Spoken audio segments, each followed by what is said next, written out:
जितना भी आदिवासी परिवार का जन जागरण हुआ है उसमें आदिवासी परिवार के भाई जगदीश पांडोर का बहुत बड़ा योगदान रहा, जो आज हमारे बीच में नहीं है, लेकिन उनकी जो इच्छाएं थी, उनकी जो मनोकामनाएं थी भील प्रदेश को लेके, तो भील प्रदेश को लेके जो वो आगे बढ़ रहे थे, उनकी लड़ाई थी, उस लड़ाई को हम आगे जारी रखेंगे। जारी रखने के लिए उनको याद करने के लिए हमेशा आदिवासी परिवार के जो कार्यक्रम होते हैं, हमारे भाई वंदना जगदीश पांडोर का हम फोटो लगाते हैं, उनको याद करते हैं, उनको नमन करते हैं। आपके बीच में हमारे रोज कांति भाई आदिवासी जो अभी बोल के गए हैं, उनका जो एक्सीडेंट हो गया था, साथ में हमारे जगदीश भाई भी थे। हमारे कांति दादा 4-5 दिन तक कोमा में थे, बहुत ही गंभीर स्थिति थी। बहुत लोग तो खुश हो रहे थे कि जो आदिवासियों को जगाने वाला आदमी, आदिवासियों को हक अधिकार बताने वाला आदमी हॉस्पिटल में भर्ती है। बहुत राजनीतिक जो दल है बहुत खुश हो रहे थे, लेकिन आप सब लोगों की दुआ, प्रकृति की दुआ ने उनको आज हमारे बीच में खड़ा किया है। और आज और उससे पहले भी हमेशा हमारे आदिवासी परिवार उदयपुर के लिए तत्पर रहते हैं। उनको बहुत बहुत धन्यवाद करता हूँ, शुभकामनाएं देता हूँ। हमारे पूरे आदिवासी परिवार की ओर से, पूरे उदयपुर की ओर से, पूरे भील प्रदेश की ओर से हम बहुत बहुत धन्यवाद आभार करते हैं। उनके लिए बहुत जोरदार तालियां बजा के उनका स्वागत करें।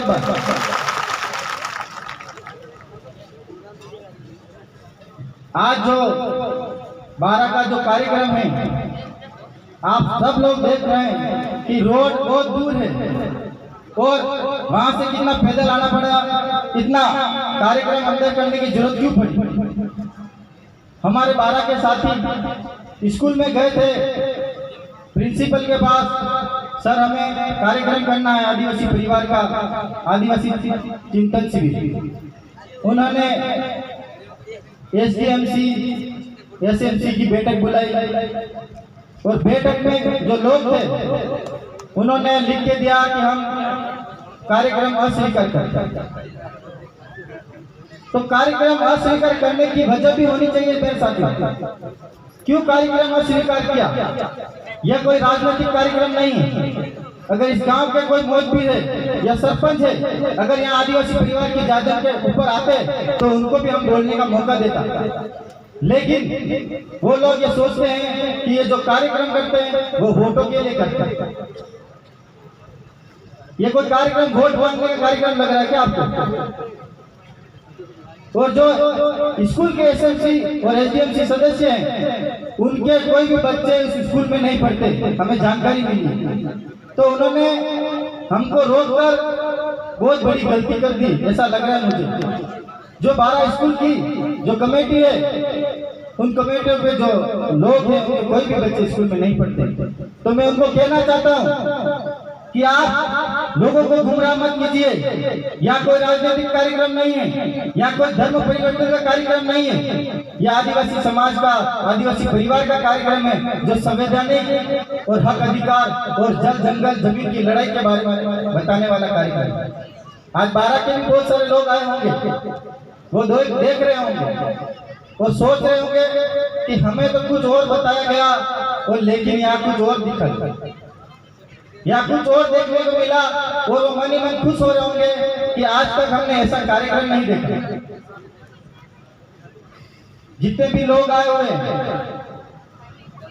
हम जब आए तब से बारिश हुई, कांति दादा आए तब भी बारिश हुई, लेकिन जितने भी लोग हैं यहाँ पर समाज के लिए यहाँ बैठे रहे, बारिश में बैठे रहे। तो ऐसी स्थिति, ऐसा ही आपको जो तब करना है, अगर यही तब आपने आने वाले हमारे जो चुनाव है उसमें आपने ऐसे ही तब दिखाया, ऐसे ही आपने सब मिलकर ऐसे ही काम करते रहे तो निश्चित तौर पे हमारे जो आदिवासी परिवार का जो हक अधिकार की बात है, हक अधिकार की लड़ाई है, वो लड़ाई हमको मिलेगी।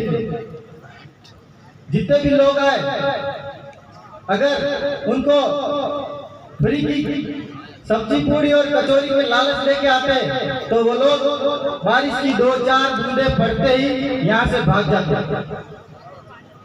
भागते नहीं भागते? फ्री के जो लोग आते हैं वो यहाँ से भाग जाते हैं, लेकिन जो लोग आए हैं वो अपने आदिवासी समाज को, आदिवासी समाज की जो जंगल जमीन है उसको बचाने की लड़ाई लड़ने के लिए आए हैं, इसीलिए अभी तक यहाँ बैठे हुए। काफी समय हो गया है, फिर भी सब साथी व्यवस्थित बैठे हैं, बातें सुन रहे हैं। जो 12 का जो मामला है पेंथर का, 2019 में नए आदिवासी परिवार संघ विचारधारा से जुड़े थे, हम 12 में आए थे, लेकिन यहाँ का जो स्थानीय सरपंच है वो मुझे बोलता है कि तू बाहर का आदमी है, बाहर का आदमी है, यहाँ के हमारे लोगों को गुमराह मत कर। मैं जावर का हूँ, बाहर का आदमी हो गया क्या? जावर में बाहर है क्या? क्या हमारे रोटी बेटी का व्यवहार नहीं है क्या? व्यवहार है नहीं? आप बताओ। तो मैं 12 में आकर अपनी बात रख सकता हूँ, नहीं रख सकता हूँ? ये बताओ मुझे। रख सकता हूँ? तो वो आदमी मुझे बोलता है, सोरे ये बाढ़ न आ जाता का तुम्हें भड़का गिर जाए, बाढ़ न आ जाता का भड़का गिर जाए, ये खाली लाश पड़ गई है आणि राजनीति होती रहती है। इस तरह के बोलते उस आदमी के। हम राजनीति करने वाले नहीं है। उस समय हमको राजनीति की एबीसीडी नहीं पता थी, लेकिन हम जानते थे समाज के लिए काम करना पड़ेगा, समाज के लिए बोलना पड़ेगा। उस समय राजनीति की एबीसीडी नहीं आती थी। उस समय हमको रोकने का प्रयास किया, उस समय जो रोकने का प्रयास किया उसी का नतीजा आज इतने लोग आज आदिवासी परिवार में 12 में जो कार्यक्रम, उसी का नतीजा चाहते हैं। ये उसी का नतीजा है। अगर वो रोकते नहीं बोलते कि आप लोग आए हैं आदिवासी समाज में जो पेंथर जो मारी महिला को, आपकी बात सही है, 1 लाख की बजाय 5 लाख रुपए देने का प्रावधान हम सब मिलकर करते तो शायद आज ये प्रोग्राम नहीं होता और शायद मैं आज मंच पे खड़ा होकर नहीं बोलता मेरे साथी। ये लोग नहीं बोलते हैं, इसीलिए आज इतनी तादाद में हमको बोलने की जरूरत है, सबको यहाँ आने की जरूरत है, सब अपनी अपनी बात रखने की जरूरत पड़ रही है। आज हमारे अध्यापक है लोकेश जी परमार, उन्होंने बोला कि हमारे राजू भाई जो कांस्टेबल में टीडी में रोड एक्सीडेंट में जो गाड़ी चला दी उसको मार, उसके साथ जो हुआ वो बहुत सबको, पूरे समाज को बहुत दुख हुआ। लेकिन अगर यही पहले भी हुआ, हम किसी समाज के विरोधी नहीं है, लेकिन अगर दूसरे समाज में ऐसा कुछ होता है, अभी गोली मार के जो हुआ था कांस्टेबल की, तो अशोक गहलोत ने 1 करोड़ रुपए की घोषणा की थी, 1 करोड़ रुपए की घोषणा की थी साथियों। लेकिन चाहे किसी भी विभाग में हो, चाहे कुछ काम करता नहीं, लेकिन आदिवासी समाज के साथ में हमेशा अन्याय होता है। हमारा जो राजकुमार कांस्टेबल था, उनके लिए कोई 1 करोड़ रुपए की घोषणा नहीं की, उनके लिए 2 शब्द नहीं निकले थे। जो भाई था उनके लिए अशोक गहलोत ने उनको न ही नमन किया कि वो पुलिस में काम करते हुए शहीद हुए, इस तरह से किसी प्रकार का उन्होंने ट्वीट तक नहीं किया। तो आज हमारे समाज की स्थिति आप देखो, उदयपुर में कन्हैयालाल हत्याकांड हुआ, उसको करोड़ों रुपए दे दिए, वहां तक तो बात ठीक थी, उसको बच्चों को नौकरी दी, वहां तक भी बात ठीक थी। लेकिन उनके 2 लोग जो जिस आदमी ने मारा था, 2 लोग उनको पकड़े थे, उन लोगों को भी सरकारी नौकरी दी। कहाँ का न्याय है ये? 2 लोग जो उस मारने वालों को पकड़ रहे हैं उसको भी उठा के सरकारी नौकरी दी, ये कहाँ का न्याय है? हमारे यहाँ लोग मर जाते हैं, 1 दिन तक लाश लेके बैठते हैं, तब तक कोई नौकरी का प्रावधान नहीं होता है, लेकिन मारने वालों को पकड़ दिया और 2 जनों को नौकरी दे दी। यह आज स्थिति हकीकत है। हकीकत है हमारे समाज के साथ अन्याय हो रहा है। जोगी तालाब उदयपुर नेला जोगी तालाब स्कूल में जन्माष्टमी मना रहे थे, पाइप गिर गया ऊपर से, 2 लड़की मौके पर मौत हो गई। बहुत दुख का विषय, हम सब वहां गए थे और साथ में 3 लड़कियां घायल हो गई थी। तो वहां प्रशासन हमारे बात करने के लिए आ रहे थे, बार बार बोल रहे थे 1 लाख रुपए ले लो, थोड़ी देर बाद आए 1.5 लाख रुपए ले लो, थोड़ी देर बाद आए 2 लाख रुपए ले लो। तो हमारे पूरे आदिवासी परिवार के साथी सारे वहां मौजूद थे, किसी को बोलने की जरूरत नहीं पड़ी, सब साथी वहां पे आ गए। हमारे आदिवासी परिवार के लिए रात दिन लड़ने वाले दोनों सरपंच दोनों वहां पे मौजूद, जितने भी कार्यकर्ता किशन जी सब वहां गए। और उन्होंने बोला कि बार बार आप 1 लाख 1.5 लाख 2 लाख, कोई बकरियां भैंस मर गई क्या? उदयपुर में पास के गांव में एक भैंस मर गई। हमारे उदयपुर ग्रामीण के विधायक फूल सिंह मीणा उस मुद्दे को वहाँ विधानसभा में रखते हैं, लेकिन आदिवासी परिवार की जो बेटियां मर गई उनके लिए वो हमारे साथ में बैठे थे, हमारे साथ में जमीन पे बैठना पड़े। कभी वो जमीन पे बैठे नहीं, लेकिन आदिवासी परिवार की ताकत थी जो जमीन पे उनको हमारे साथ में बैठना पड़ा। वहाँ कांग्रेस के नेता बैठे थे, बीजेपी के नेता बैठे थे, लेकिन उनके मुंह से मक्खी तक नहीं उड़ी कि हमारी बेटियां मर गई, उनके लिए 50-50 लाख रुपए दो, या आदिवासी परिवार जो उनके परिवार उनको नौकरी दो। एक भी शब्द नहीं निकला मुंह से। हम लोग लगातार मांग करते रहे, 50 लाख रुपए चाहिए और नौकरी चाहिए, एक सरकारी नौकरी, फिर हम बात करेंगे। दोनों विधायक आगे बैठे, पीछे हम बैठे थे, मुड़ मुड़ के हमारी तरफ देखे, पुलिस वालों को बोले इनको चुप कराओ। हमारे जितने भी आसपास थाने के सीआई थे उनको बार बार हमारे ऊपर फोकस करा रहे थे, इनको बोलो हम तो मान जाएंगे। ये बात भी हमारे तक आई। वो आपको गुमराह करने के लिए आपके सामने कुछ और बोलेंगे और पुलिस प्रशासन के सामने कुछ और बोलते। इस तरह के गांडू नेताओं को लात मार के भगाना पड़ेगा मेरे साथियों। वो लोग पुलिस प्रशासन के साइड में जाके बोलते हैं कि वो दोनों सरपंच तो उस अमीर को चुप करो, इस तरह की बात करते हैं मेरे साथियों। क्या ये सही है? इस तरह की बात करते हैं, हमारे लोग मर जाते हैं तब कोई बोलने वाला नहीं होता, तब 1 लाख 2 लाख गाय भैंस बकरी की कीमत लगा के उसको बेच दिया जाता है।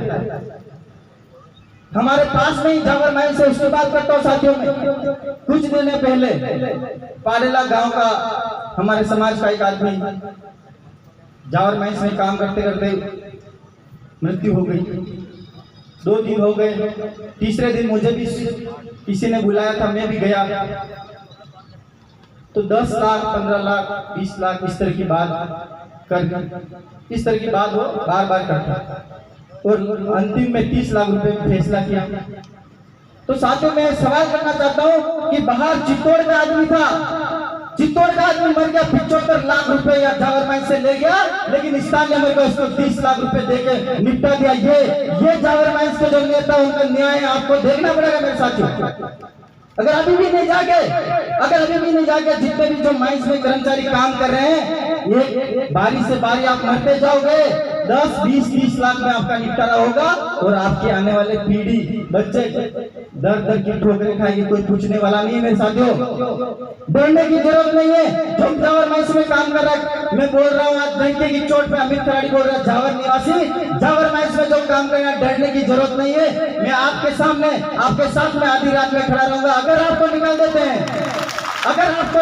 हैं अमित खराड़ी के पास आना, क्योंकि ये जावर माइंस किसी की कोई यहाँ लाई हुई नहीं चीज है, ये हमारा जंगल जमीन का अधिकार है।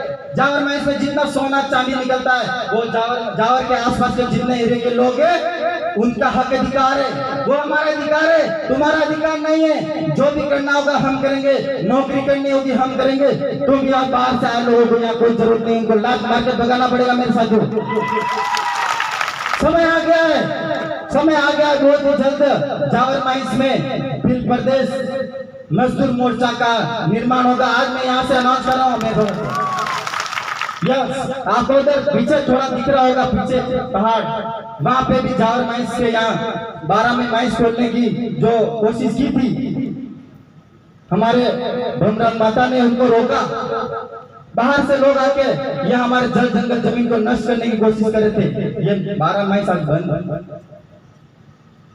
साथियों, जो ये सारी बातें हैं, ये सारी बातें अमल में कब आएगी? ये सारी बातें सच कब होगी? जब हम सब पूरा आदिवासी समाज, आदिवासी परिवार इस आदिवासी परिवार के विचारधारा से जुड़ेंगे, तब जाके ये सारी बातें सच होगी। वरना हम आएंगे, गला फाड़ फाड़ के मंच पे बोलेंगे, आप सुन के जाएंगे, उसके बाद घर में जाके सो जाएंगे। मेरे तो नौकरी चली जाएगी तो मेरे बच्चे क्या खाएंगे? मेरी नौकरी ये चली जाएगी, मेरे बच्चे क्या खाएंगे? यूं करके दिल में छूट जाते हैं कुछ लोग। तो मैं उनको कहना चाहता हूँ कि हमारे बाप दादा ने कभी नौकरी की थी क्या? किसी के यहाँ नौकरी की थी क्या? नहीं की थी। तो आज भी उन्हीं बाप दादा के खून, उदा खराड़ी का वंशज अमीर खराड़ी आज जिंदा आपके सामने। वो बिना नौकरी के हम सब खड़े हैं आज, लेकिन आज सब गुलाम बन गए। कोई इसका गुलाम बन रहा है, वो मेरे फोटो ले लेगा, देखो निकाल देगा। इस तरह की जो बातें, अगर आपके अंदर ओरिजिनल आदिवासी का डीएनए है, अगर आपके अंदर ओरिजिनल आपके माँ बाप का खून है, तो आपको कोई डरने की जरूरत नहीं है। खुल के आइए आदिवासी परिवार के जाजम पर, खुल के आना होगा आदिवासी परिवार के जाजम पर। आपके साथ कुछ किसी तरह का भी जो अन्याय होगा, उसके लिए आदिवासी परिवार रात दिन आपके लिए तैयार रहेगा, हमेशा लड़ने के लिए तैयार रहेगा, हमेशा आपके लिए तत्पर रहेगा। उदयपुर के आसपास की जितनी भी घटनाएं, जमीन से लेकर बहुत सारी घटना होती है, हर एक दिन फोन आता है, हर एक दिन फोन आता है। आदिवासी परिवार बोलते हैं हमारी जमीन वहाँ उस फलाने ने कब्जा कर दिया, ले ली, इस फलाने ने कब्जा कर दिया, ले ली। हर जगह ये मामला हर जगह पैदा हो रहा है। साथियों, हम 2-4 साथी, 2 सरपंच, किशन जी, मैं, विमल जी और मेरे जितने भी साथी हैं, वो कब तक जाएंगे लड़ने के लिए? कब तक जाएंगे लड़ने के लिए? आपको अपने गांव में एकता करनी होगी। अगर आप अपने गांव में एकता करेंगे तो हमको हर जगह जाने की जरूरत नहीं पड़ेगी, आप खुद वहां का फैसला कर सकते। तो आपको प्रण लेना होगा। ये जो जंगल जमीन की लड़ाई है, जो मेन लड़ाई अपनी जंगल जमीन की है, वोट तो आते रहेंगे, वोट आएंगे जाएंगे, कोई लेना देना नहीं। 2023 वोट पड़ेंगे, उसके बाद भी आदिवासी परिवार के जितने भी इस तरह के कार्यक्रम होते हैं वो 2023 के बाद भी जारी रखेंगे। वो कोई बंद होने वाले कार्यक्रम नहीं है, क्योंकि ये जमीन की लड़ाई, जंगल की लड़ाई है। जो वन विभाग का जो मामला है, बहुत बार जो आसपास के गांव में वन विभाग का बार मामला आता है। तो वन विभाग बहुत बड़ा आदिवासियों से जमीन लेने का बहुत बड़ा षड्यंत्र है। कोर्ट निकालेंगे हर जगह,